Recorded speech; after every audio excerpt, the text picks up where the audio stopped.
Now, we looked at the definition of continuity in an earlier video where we described that a function is continuous at a specific point in its domain when three conditions are satisfied. Now, now we want to look at the examples of continuous functions and what it means for a function to be continuous. Well, we look at examples. So when you look at any polynomial function or absolute value of or sine and cosine, they are continuous throughout the whole real line from negative infinity to infinity because their domain is negative infinity to infinity and there is no break in the graph. You can draw the whole graph without lifting your pencil. Now, some other functions like even logarithm of x, ln x or tan x, they have breaks in their graph. That's because their domain would exclude some of the points. But if you are looking at just the domain, then yes, all of those functions are also continuous in their domain. Now, we will look at examples as we move into the course, but this is we want to have some examples of continuous functions, and that's why I thought of listing those ones.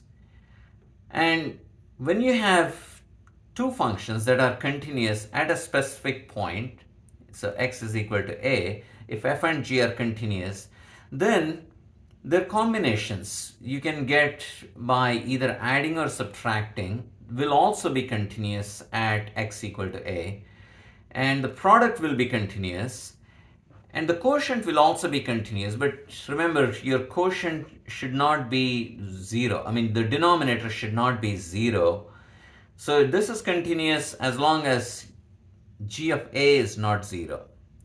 And if you multiply a function, a continuous function, with some constant, that does not affect the continuity at x equal to a. So c belongs to R. This is to say that c is any real number.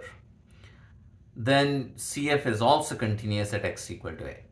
Now, f composed G is obtained by taking the output of G and using that as input for f. So that G is the inner function and f is the outer function. So this will also be continuous at x equal to a if f is continuous at g of a. Notice f is not taking a as the input now. The input of a goes to g, and whatever g spits out, the output is called g of a, and that becomes the input for f. So we want to have f to be continuous at g of a. In that case, f composed g is continuous at x equal to a. Now, let's look at some examples where we don't have those nice functions. And then the question is,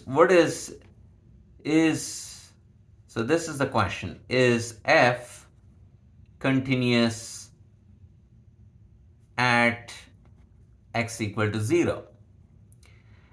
And f of x is defined to be equal to sine x over x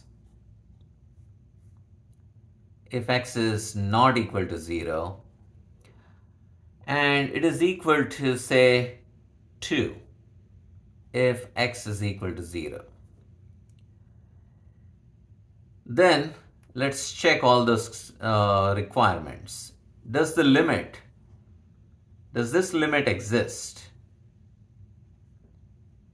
of f of x? Does it exist? Of course, we know that sine x over x, as x approaches 0, it exists and is equal to 1. And what is f of 0? Well, f of 0, when x is 0, f is equal to 2. So we have the first condition, limit exists, f of 0 is defined, so is defined because f of 0 is 2. But limit x approaches 0 of f of x is not equal to f of 0. So the third condition actually fails, which means f is not continuous at x equal to 0.